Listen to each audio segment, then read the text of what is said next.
A few days ago, the Presidential Election Petition Tribunal refused an application by the PDP to allow public hearing the case is being heard in public, but to allow live coverage by news channels and all that of the election petition tribunal that is ongoing.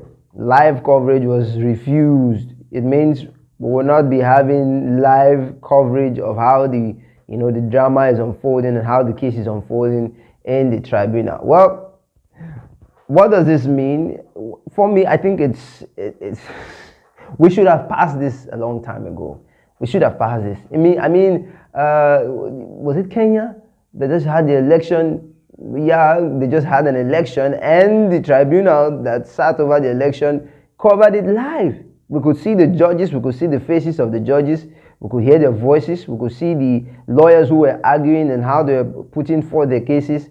I think if there's nothing to hide, it should be done live. We should see it. This is an election that was interesting to every single Nigerian. It gathered, both on social media and in real life, it gathered a lot of followership. Many people followed this election. We had massive turnouts of votes. And then with the information age we're in, things should be done in public. I think things should be done in public.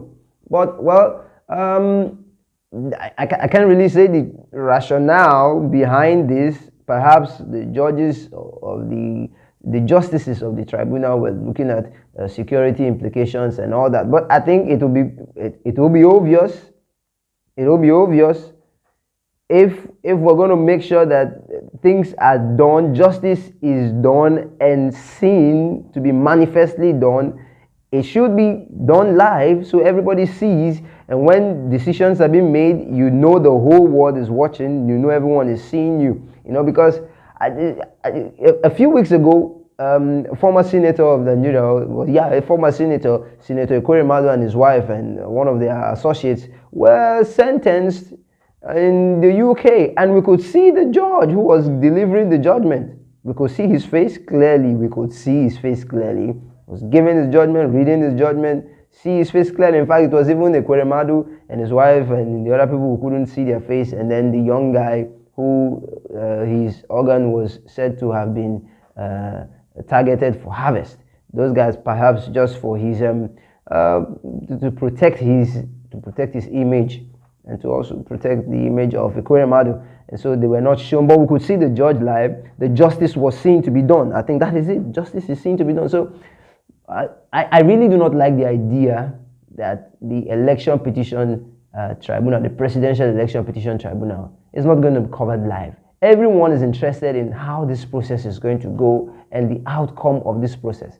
And so everyone, we cannot be relying on, reports, because the lawyers who are in court will not be allowed to give live reporting of the matter as it goes on, because it will go against legal ethics. We cannot be giving live updates. The lawyers won't do that. It's journalists that are going to be doing that. And many of these journalists are clearly not very, legal minded, or they're laymen. Yeah, that's the word. They're laymen. Most of the journalists, in fact, all the journalists, except the ones who study law, most of the journalists are laymen who might not report the situation the way it's going to it played out. And then we're talking about fighting fake news. This is one way we can fight fake news. When we have live coverage of the election, fake news can be fought. So if somebody goes online and posts something that was said, that was allegedly said, everyone can say, no, we watched it live. This is what was said. This is what wasn't said. This is what was meant. This is what wasn't meant. This was clarified. This wasn't clarified. So if that is done, fake news is going to be fought. It's one way to fight fake news.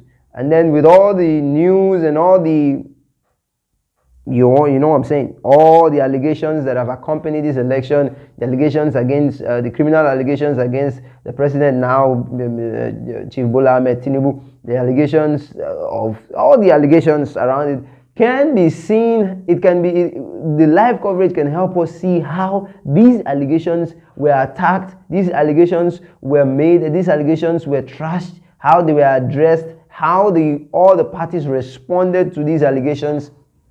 And the allegations against INEC, we can see how they respond to the allegations. So for me, I think it's a drawback, it's a setback to freedom of information. It's a setback to freedom of information. There's really no national security issue that should warrant that this presidential election petition should not be shown live. There's really no security issue there. But whatever it is, I do hope that we will have proper objective journalism reporting on the issues as they go on live, on the presidential election petition as it goes on live. So although I'm not happy that it's not going to be shown live, well, but on the other hand, there's hope. Let's see.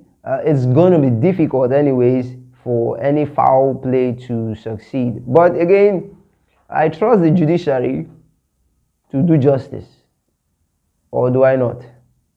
Do I really trust the judiciary to do justice? I'll talk about that in another video, but in the meantime, don't forget to like this video, share it, subscribe to the channel. Talk is cheap. Precious Eda is my name. Ciao. God bless you.